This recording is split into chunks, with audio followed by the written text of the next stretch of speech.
তোমাদেরকে আমি আইডল দেখাবো ইনশাল্লাহ। আইডল খুঁজে পাও না তোমরা? তোমরা জীবনে আইডল খুঁজে পাও না? কাকে ফলো করবা?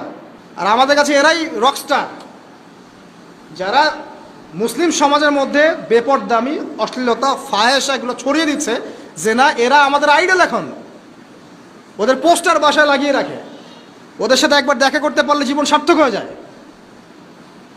আল্লাহর কাছে ওদের কি দাম আছে যতক্ষণ না তওবা করে ফিরে আসছে?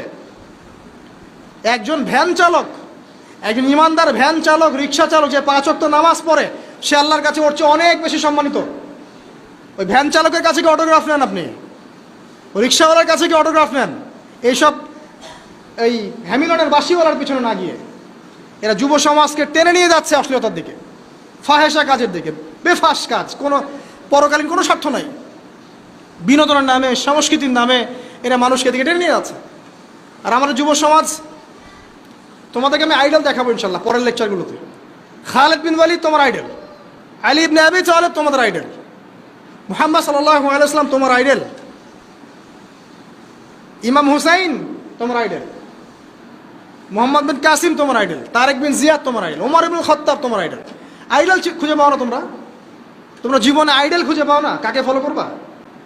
একজনের নাম বলবো, একজন অনলি, মুহাম্মদ সাল্লাল্লাহু আলাইহি ওয়াসাল্লামের পরে একজনের নাম যদি বলতে বলেন আমাকে, আলী রাদিয়াল্লাহু আনহুর জীবনী পড়ো যাও, আলী ইবনে আবি তালেব রাদিয়াল্লাহু আনহুর জীবনী পড়ো যাও, গিয়ে দেখো তোমার আইডল এখানে বসে আছে, লুকিয়ে আছে।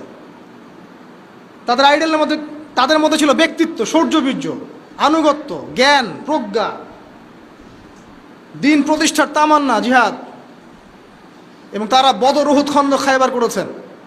শেষ পর্যায়ে যখন তাদেরকে মৃত্যুবরণ করতে হয়েছে, তখনও তাদেরকে সামন থেকে কেউ আক্রমণ করতে পারে নাই, পিছন থেকে আক্রমণ করতে হয়েছে।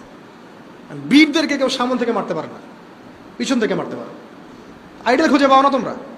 মেসি তোমার আইডল, নেইমার তোমার আইডল, ওই যে বলিউড হলিউডের নায়ক নায়িকা তোমাদের আইডল, সুবহানাল্লাহ, বাংলাদেশের নায়ক নায়িকা তোমাদের আইডল,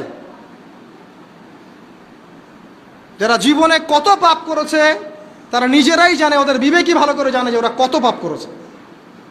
তোমাকে বাইরের চাকচিক্য দেখে মনে হচ্ছে খুব সুন্দর সুশ্রী, ভিতরের কলিজাটা এদের কুৎসিত কালো।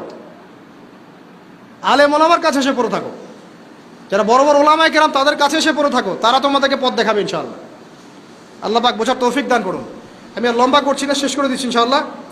লেখাপড়া এবং ওয়ার্কের বিষয়গুলো বলছিলাম যে আমরা যারা লেখাপড়া করব, প্রফিটিক লাইফস্টাইল করতে হলে এবং প্রোডাক্টিভ মুসলিম হতে হলে লেখাপড়াটা করতে হবে আল্লাহ সন্তুষ্টির জন্যে।